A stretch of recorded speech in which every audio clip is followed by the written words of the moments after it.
সজনে ফুল তো অনেকভাবেই বানিয়ে খেয়েছেন। এইভাবে একবার সজনে ফুলের ঝাল বানিয়ে খেয়ে দেখবেন, গরম গরম ভাতের সাথে খেতে দুর্দান্ত লাগবে। আর রেসিপিটি কেমন লাগলো আপনারা অবশ্যই জানাবেন।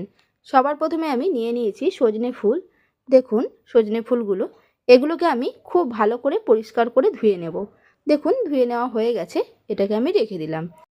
আর নিয়েছি 1 চামচ কালো সর্ষে, 3টে কাঁচা লঙ্কা, 2 কোয়া রসুন, অল্প জলের একটা পেস্ট করে নেব।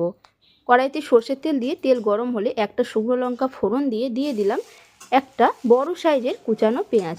পেঁয়াজটাকে ভেজে নিয়ে দিয়ে দিলাম সজনে ফুল, 1/2 চামচ নুন, 1/2 চামচ হলুদ গুঁড়ো। দেখুন ভাজতে ভাজতে কতটা পরিমাণে জল বেরিয়েছে। 2 মিনিটের মতো ভেজে নিয়ে দিয়ে দিলাম সর্ষে রসুন কাঁচা লঙ্কার পেস্টটা।